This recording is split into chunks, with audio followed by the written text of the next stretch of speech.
Sa ngalan ng Ama, ng Anak, at ng Espiritu Santo. Amen. Ang pagpapala ng ating Panginoong Hesukristo, ang pag-ibig ng Diyos Ama, at ang pakikipagkaisa ng Espiritu Santo, naway sumainyong lahat. At sumaiyo rin. Mga kapatid, tayo ay nasa ika-6 na ng araw ng ating pagmimisa de Aguinaldo.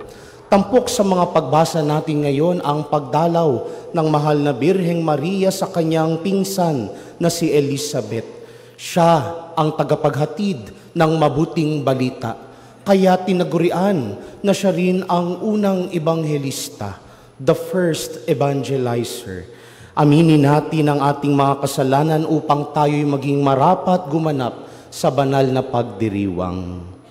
Inaamin ko sa makapangyarihang Diyos at sa inyo mga kapatid na lubha akong nagkasala sa isip, sa salita at sa gawa at sa aking pagkukulang, kaya isinasamo ko sa mahal na Birheng Maria, sa lahat ng mga anghel at mga banal, at sa inyo mga kapatid na ako'y ipanalangin sa Panginoong ating Diyos. Kaawaan tayo na makapangyarihang Diyos, patawarin tayo sa ating mga kasalanan at patnubayan tayo sa buhay na walang hanggan.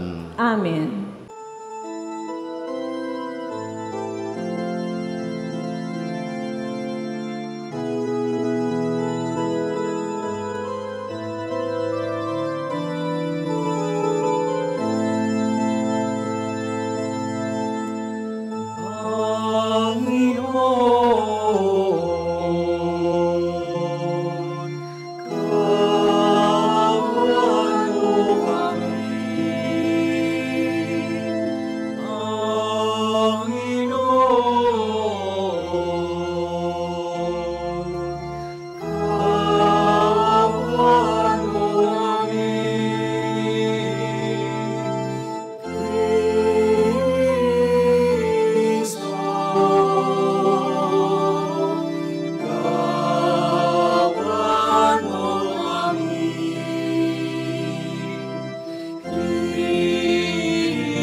Manalangin tayo.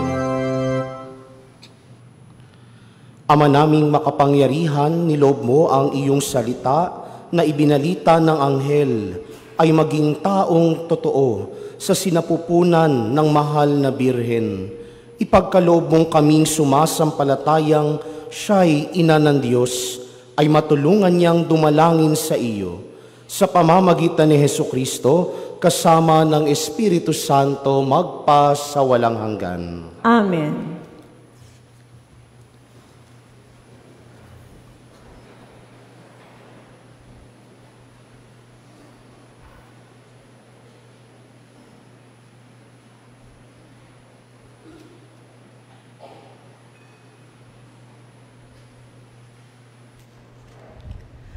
Pagbasa mula sa aklat ng awit ni Solomon. Ang tinig ng aking mahal ay akin nang naririnig. Mga gulod tinatahak upang ako'y makaniig. Itong aking mangingibig ay katulad niyong usa. Mabilis kung kumilos, ang katawan ay masigla.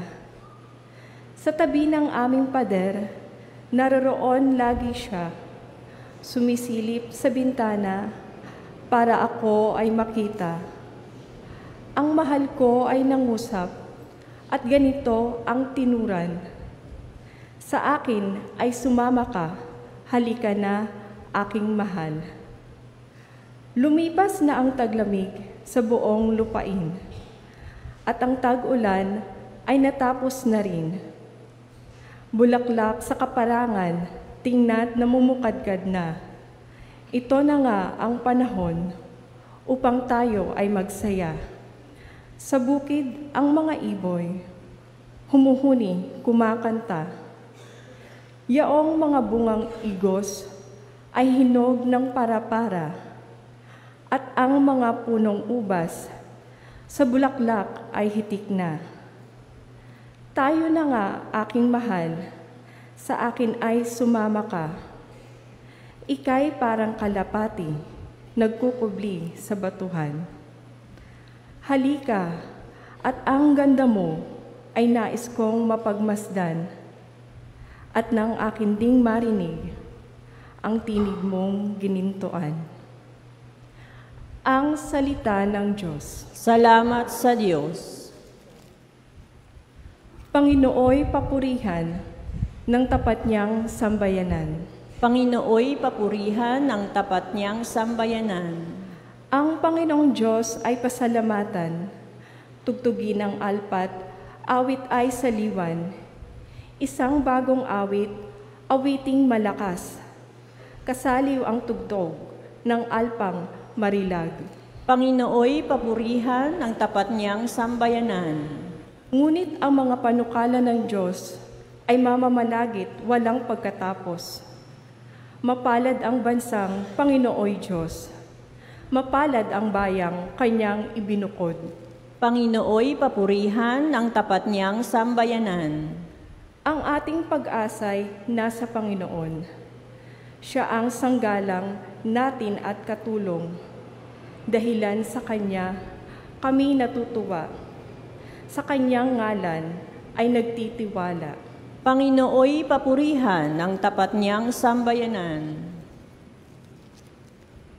Magsitayo po ang lahat.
Sumainyo ang Panginoon At sumainyo rin. ang mabuting balita ng Panginoon ayon kay San Lucas.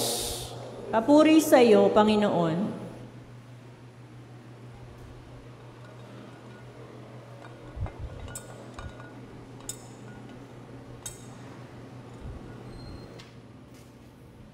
Si Maria'y nagmamadaling pumunta sa isang bayan sa kaburulan ng Judea. Pagdating sa bahay ni Zacarias, binati niya si Elizabeth. Nang marinig ni Elizabeth ang bati ni Maria, naggagalaw ang sanggol sa kanyang tiyan.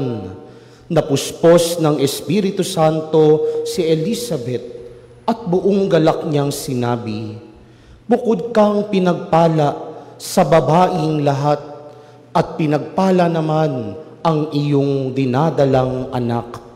Sino ako upang dalawin ng ina ng aking Panginoon? Sapagkat pagkarinig ko ng iyong bati ay naggagalaw sa tuwa ang sanggol sa aking tiyan.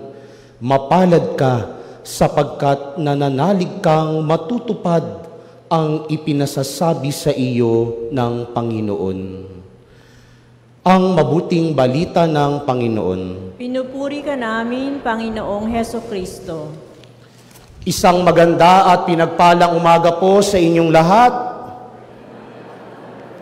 Pakiharap, pakitingin naman ang inyong katabi sa gawing kanan. Harapin ninyo, sabihin nyo, "Kapatid, salamat."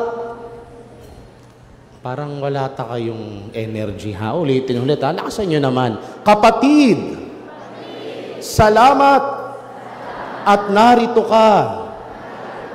O, pakiharap yung nasa kaliwa naman nyo. "Kapatid, salamat at nahinga ka pa."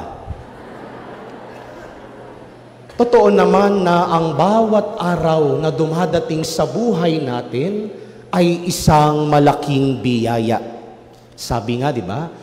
Every gising is a blessing.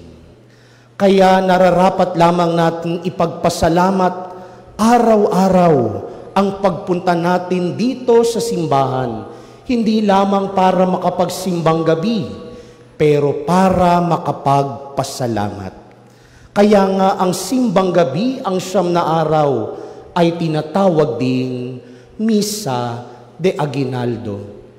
At kapag tayo ay nakatatanggap ng isang aguinaldo, kapag tayo ay nakatatanggap ng isang regalo, ano ang itinutugon natin? Pasasalamat. Kaya kahit ang banal na misa, ang Eucharistia, na galing sa salitang Griego na Eucharistia, nang ibig sabihin ay pasasalamat. Kaya kapag tayo ay nagdidiwang ng banal na misa, kapag tayo ay nagdidiwang ng Eucharistia, nagpapasalamat tayo. At ngayong ika-6 na araw ng ating Misa de Aguinaldo, natatamasa natin ang pagdating ng Panginoong Hesus, ang nalalapit na Kapaskuhan, at tampok sa Ebanghelyo natin ang pagdalaw ang pagbisita ng mahal na Birheng Maria kay Elizabeth. At kapag meron tayong maganda, kapag meron tayong mabuting balita na naririnig, hindi tayo mapakali? Ikukwento at sasabihin natin ito sa iba. In short, chinichismis. Diba? Kapag merong magandang chismis, hindi mapakali ang puso mo. Hindi mapakali ang kalooban mo na sabihin at i-chismis din ito sa iba. Pero yung ginawa ni Maria ay hindi pagchichismis. Kapag nagchichismis, ang sinasabi mo, hindi mabuting balita. Pero ang pagbisita ng mahal na Birhen kay Elizabeth ay pagbabahagi ng mabuting balitang ipinahayag sa kanya ng Anghel Gabriel. Kaya sa tuwing tayo ay nakaririnig ng mabuting balita, punong-puno ang ating mga puso ng labis-labis na emosyon, kaya hindi tayo makatiis na hindi ipagsabi at ibahagi ito sa iba. Naalala ko noong December of 2011, inanyayahan ako ng Christian Living teacher ko na mag-search in. Pag sinabing search in, ito yung 3 days of living together with the seminarians para malaman namin kung ano ang buhay ng isang pare. So, nag-search in ako sa mga Camilians, yun yung mga may krus dito sa gitna, doon sa Marikina. And for 3 days and 2 nights, ang ginawa namin nakita namin kung ano ang buhay ng mga seminarista. Nagdadasal, kumakain, naglalaro. At para hindi kami makatakas, pinag-exam na rin kami. At tandang-tanda ko pa, pag uwi ko sa bahay, kinausap ko kaagad yung mama ko. Nagki-Christmas party kami noon. Sabi ko, Ma, gusto ko pong pumasok ng seminaryo. At yung puso, yung emosyon na nararamdaman ko nung gabing iyon ay lubos-lubos. Gustong-gusto kong ibahagi. Gustong-gusto kong ikwento. Gustong-gusto kong ibalita sa mama ko ang naging masayang karanasan na naranasan ko doon sa search-in. Pero ano ang naging tugon ng mama ko? Nandito po sila. Umiyak. My mother burst into tears. At kapag lagi kong nakikita ang magulang ko na umiiyak, noon pa man, nung bata kami, naiiyak din ako. And so there were no words. There were no even sentences that I could utter than tears, pag-iyak. At naalala ko rin noong May 2012, the following year, during my first night sa San Carlos Seminary, iniwan ako doon ng mga magulang ko at tandang-tanda ko yung tagpuan namin ng papa ko. Niyakap niya ako. Sabi niya sa akin, anak, talaga bang kaya mo nang tumayo sa sarili mong paa? And I was also crying. And that was also the first time that I saw my father also crying. Again, there were no words, walang mga salita, kundi ang pagyapos at ang pag-iyak. There were no words that could explain. There were no right words nor right response that could be the best and appropriate answer to that question. But only the gestures of tears at pagyapos. Walang mga salitang makasasagot sa mga katanungan ng mga araw na yun. Pero ang pagluha at ang pagyapos. Sa ebanghelyo natin ngayon, narinig natin ang pagdalaw ng mahal na birhen kay Elizabeth. Nagmamadali si Maria na pumunta sa kaburulan ng Judea para bisitahin ang kanyang pinsan na si Elizabeth. At take note, nagdadalang tao na noon si Maria Lucas. Nagmamadaling pumunta. Mary went in haste. At bakit nagmamadali ang mahal na birhen? Hindi dahil hindi siya mapakali, hindi dahil alam na alam niya kung anong mangyayari sa mga susunod na araw, pero dahil praktikal, nag-aalala siya sa mangyayari, nag-aalala siya sa kalagayan ni Elizabeth. And it was really an act and gesture of charity. Pero hindi lang yun. Nung aktong pagdating niya sa bahay ni Zacarias, sa bahay nila ni Elizabeth, binati niya si Elizabeth. At nang marinig ni Elizabeth ang bati ng mahal na birhen, anong nangyari? Naggagalaw ang sanggol sa kanyang tiyan. Naggagalaw ang sanggol sa kanyang tiyan. Kasi noong araw na yun, noong mga panahon na yun, nagdadalang tao na rin si Elizabeth kanino? Kay Juan Bautista. Pero hindi ba't itong si Elizabeth ay baog? Matanda na. She was barren. And she was also senior citizen. Kayo ba? Sino mga senior citizen na dito? Paano isang araw malaman nyo nagdadalang tao kayo? Ano ang magiging reaksyon nyo? Sasabihin nyo rin ba, walang imposible sa Diyos. Walang hindi makapangyayari sa Diyos. Pero sa karanasan ni Elizabeth, nagkaroon ng confirmation, nagkaroon ng pagpapatotoo, nagkaroon ng pagpapalalim ang ipinahayag sa kanya ng anghel ng Panginoon. At nagkaroon ng pagpapalalim yun nung dinalaw siya ng mahal na Birheng Maria. And so, on the side of the Blessed Virgin Mary, there was a sense of eagerness.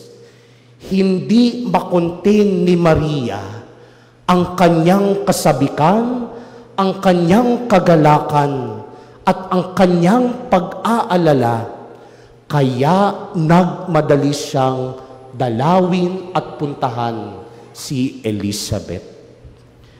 Pangalawa, nung binati niya si Elizabeth at nagagalaw ang sanggol sa tiyan ni Elizabeth, kapansin-pansin ang action verb na naggagalaw. Sa wikang Ingles, the child in the womb of Elizabeth was leaping. Nagpupunyagi, gumagalaw. Pero bakit gumagalaw? Sapagkat kahit si Juan Bautista na nasa sinapupunan ni Elizabeth, damang-dama, naririnig niya ang pagparito ni Jesus na siyang naroroon din sa sinapupunan ng mahal na birhen. Even there were no words, even there were no concrete persons, hindi man nakikita nung tagpong yun, naggagalaw ang batang nasa sinapupunan ni Elizabeth. And that was a response of joy, of rejoicing, because Mary is carrying their Lord. Yun ay isang tugon ng kagalakan, tugon ng pagpupunyagi, sapagkat dinadala ng mahal na birhen sa kanyang sinapupunan ang kanyang Panginoon. At sa huli, maganda ang naging tugon din ni Elizabeth. Bukod kang pinagpala sa babaing lahat, at pinagpala naman ang iyong anak na si Jesus. Noong isang araw o kahapon, nagpahayag ang Anghel Gabriel kay Maria. Ano ang pagbati ng Anghel Gabriel kay Maria? Aba, Ginoong Maria, napupuno ka ng grasya. Ang Panginoong Diyos ay sumasa iyo. At ngayon, ano ang pagbati ni Elizabeth? Bukod kang pinagpala sa babaing lahat, at pinagpala naman ang iyong dinadalang anak. Dalawang uri ng pagbati, dalawang uri ng pagpapahayag sa katauhan ni Jesus. Napupuno ng grasya ang mahal na birhen, pinagpala sa babaing lahat ang mahal na birhen, hindi dahil sa sarili niyang galing, hindi rin dahil sa sarili niyang katalinuhan, hindi rin dahil siya ang perpekto sa lahat, pero nang dahil dala-dala niya sa kanyang sinapupunan ang anak ng Panginoon. She was the bearer of the Son of God. Siya ang ina ng Diyos. Siya ang tagapagdala ng mabuting balita. At ganun din, kapag hindi natin makontain sa sarili natin ang mabuting balitang daladala natin, binabahagi natin ito sa iba.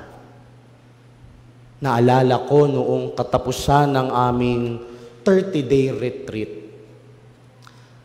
Dinadasal doon sa katapusan ng retreat ang suscipe, a prayer of surrender.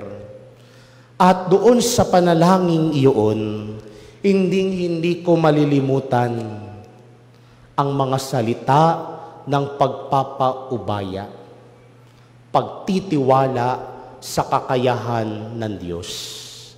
At sinabi sa amin na nakaranas kami ng pagmamahal, nakatanggap kami ng labis-labis na biyaya, at nararapat lamang na kapag kami ay nakatatanggap ng labis-labis na biyaya at grasya, nararapat lamang itong ibahagi sa iba. At yaan ang karanasan ng mahal na Birheng Maria sa kanyang pagdalaw sa kanyang pinsan na si Elizabeth.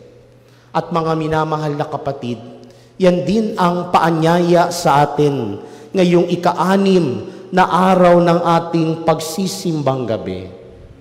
What are your intentions? Ano ang mga panalangin? Ano ang mga dahilan? Bakit kayo nagsisimbang gabi? Dahil lang ba ito ay isang tradisyon? Dahil lang ba ito ay isang kagawian? Dahil lang ba na kapag nabuo natin ang 9 na araw na simbang gabi, at kapag meron tayong hiningi sa Panginoon, ibibigay at ibibigay ngayon din? What are your intentions? Pero wala namang masama na humingi sa Panginoon. Walang masama kung ang intensyon natin ay makumpleto lang ang simbang gabi dahil tayo ay naniniwala lamang sa mga kasabihan at nananatiling kasabihan na lamang.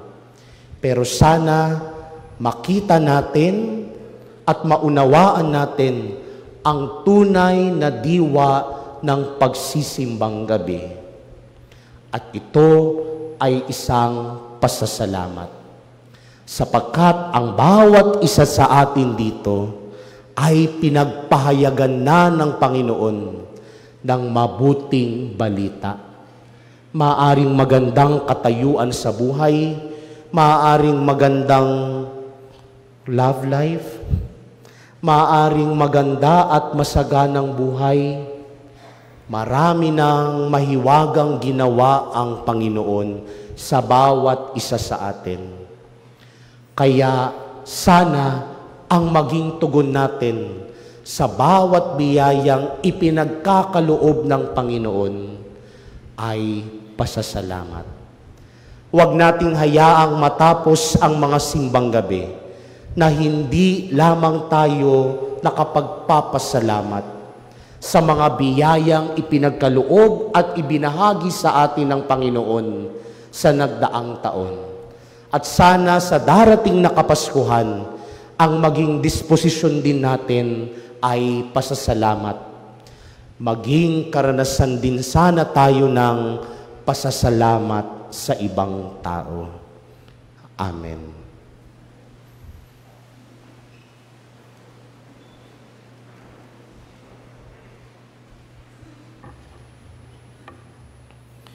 Manalangin tayo sa Diyos upang katulad ni Maria, buong puso rin tayong magtiwala at tumalima sa Diyos. Sa bawat panalangin ng ating pong sasambitin, Ama namin, dinggin mo kami. Ama namin, dinggin mo kami.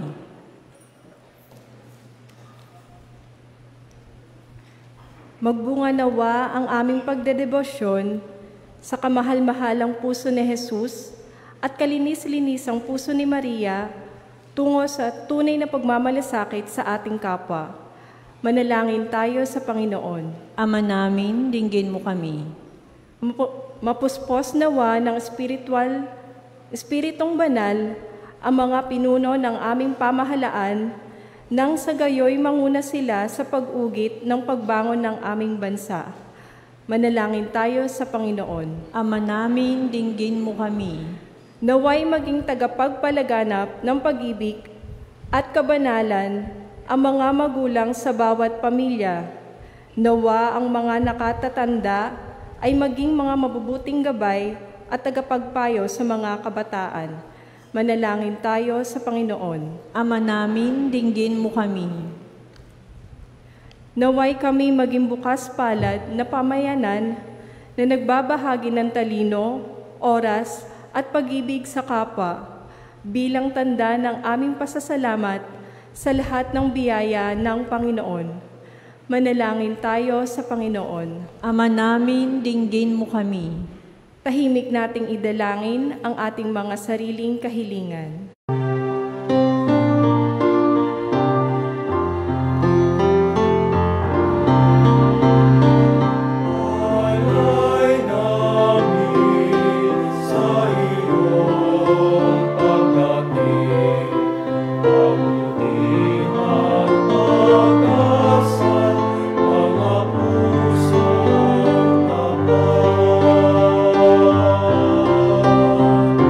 Sa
Manalangin kayo mga kapatid upang paghahain natin ay kalugdan ng Diyos amang makapangyarihan. Tanggapin nawa ng Panginoon itong paghahain sa iyong mga kamay, sa kapurihan niya at karangalan, sa ating kapakinabangan at sa buong sambayanan niyang banal. Ama naming lumikha, ang mga alay naming nakahain sa iyong dambana ay pabanalin nawa ng paglukob ng banal na Espiritu na pumuspos sa sinapupunan ng mahal na Birheng Maria, upang magdalang tao at magsilang sa iyong anak na siyang namamagitan magpa sa walang hanggan. Amen. Sumainyo ang Panginoon. At sumainyo rin. Itaas sa Diyos ang inyong puso at diwa. Itinaas na namin sa Panginoon. Pasalamatan natin ang Panginoong ating Diyos. Karapat-dapat na siya ay pasalamatan. Ama naming makapangyarihan, tunay ngang marapat na ikaw ay aming pasalamatan sa pamamagitan ni Jesucristo na aming Panginoon. Ang pagsusugo mo sa Kanya ay ipinahayag ng lahat ng mga propeta. Ang pagsilang niya ay pinananabikan ng mahal na Birheng Kanyang inang tunay sa kapangyarihan ng Espiritong Banal. Ang pagdating niya ay inilahad ni San Juan Bautista sa kanyang pagbibinyag. Ngayong pinaghahandaan namin ang maligayang araw ng kanyang pagsilang, kami nananabik at nananalangin lubos na makaharap sa kanyang kadakilaan.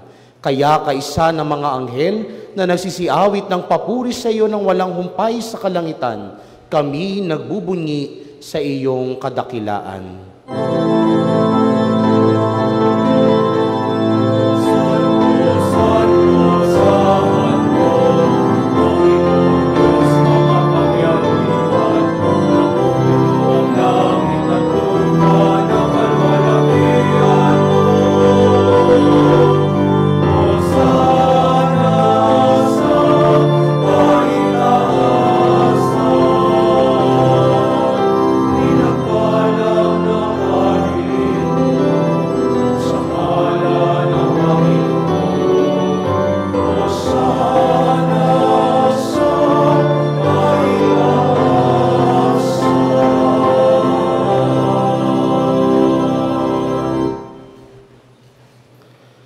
Ama naming banal, ikaw ang bukal ng tanang kabanalan. Kaya't sa pamamagitan ng iyong Espiritu, gawin mong banal ang mga kaloob na ito, upang para sa amin maging katawan at dugo ng aming Panginoong Hesukristo. Bago niya pinagtiis ang kusang loob na maging handog, hinawakan niya ang tinapay, Pinasalamatan kaniya, pinaghati-hati niya iyon, iniabot sa kanyang mga alagad at sinabi, "Tanggapin ninyong lahat ito at kanin, ito ang aking katawan na ihahandog para sa inyo."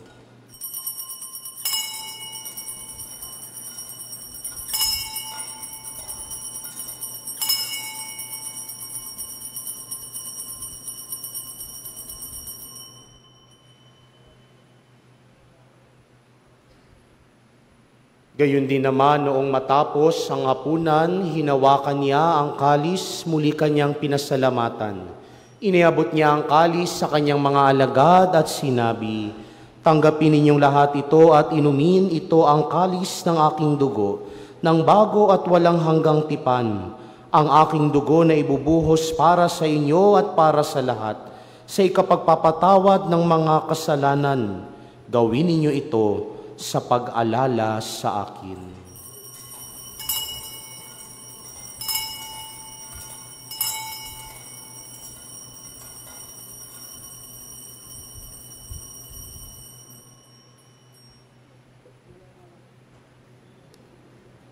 Ipagbunyi natin ang misteryo ng pananampalataya.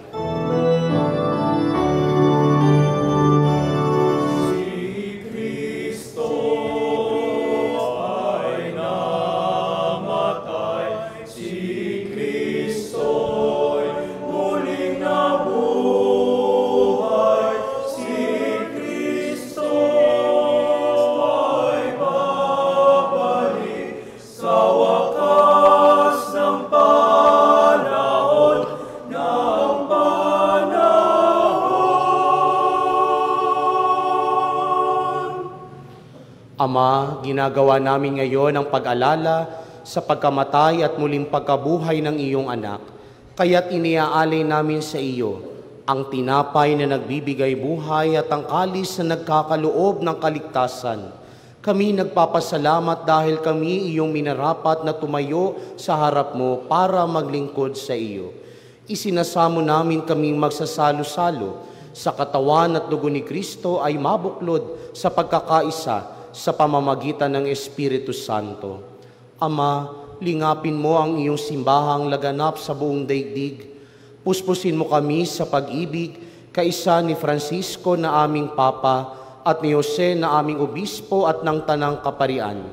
Alalahanin mo rin ang mga kapatid naming nahimlay, na may pag-asang sila'y muling mabubuhay, gayon din ang lahat ng mga pumanaw. Kaawaan mo sila at patuloyin sa iyong kaliwanagan. Kaawaan mo at pagindapatin kaming lahat na makasalo sa iyong buhay na walang wakas, kaisa ng mahal na Birheng Maria na Ina ng Diyos, ng kanyang kabiyak na puso si San Jose, kaisa ng mga apostol at ng lahat ng mga banal na namuhay dito sa daigdig ng kalugod-lugod sa iyo. Maipagdiwang nawa namin ang pagpupuri sa ikararangal mo sa pamamagitan ng iyong anak na aming Panginoong Hesukristo. Sa pamamagitan ni Kristo, kasama niya at sa Kanya, ang lahat ng parangal at papuri ay sa iyo, Diyos Amang makapangyarihan, kasama ng Espiritu Santo, magpasawalang hanggan.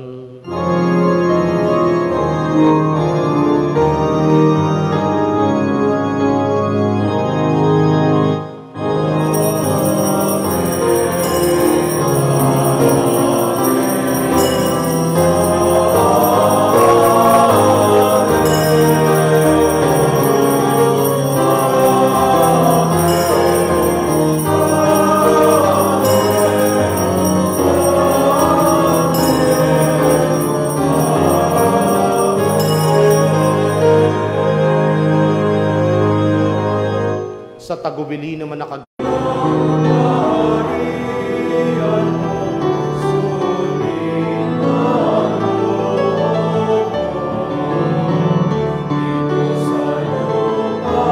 Para ng sana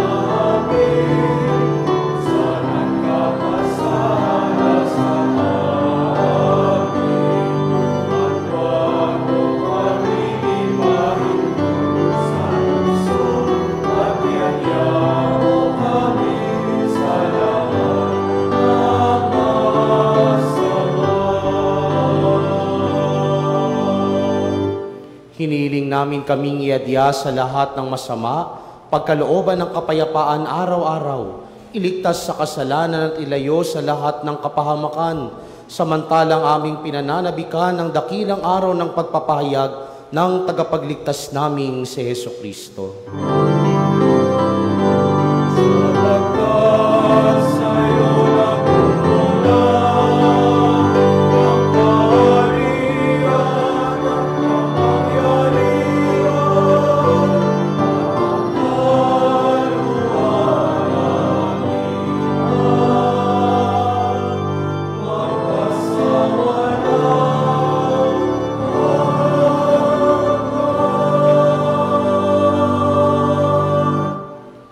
Panginoong Hesukristo, sinabi mo sa iyong mga apostol, kapayapaan ang iniiwan ko sa inyo. Ang aking kapayapaan ang ibinibigay ko sa inyo.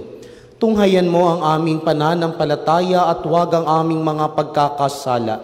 Pagkalooban mo kami ng kapayapaan at pagkakaisa, ayon sa iyong kalooban kasama ng Espiritu Santo, magpas sa walang hanggan. Amen. Ang kapayapaan ng Panginoon ay laging sumainyo. At sumainyo rin. Magbigayan kayo ng kapayapaan sa isa't isa.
Ito ang kordero ng Diyos.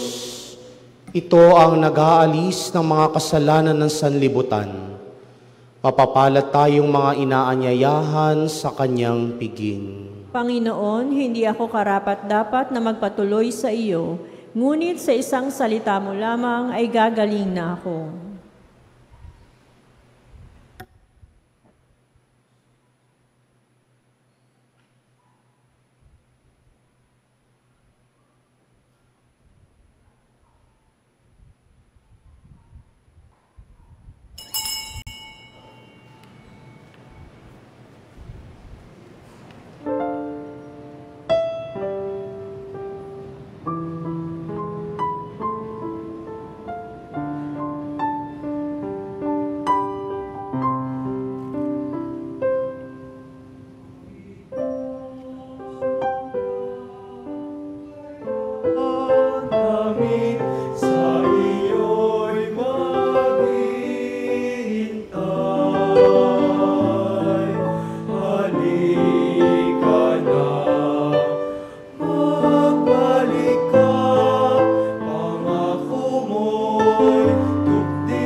Manalangin tayo.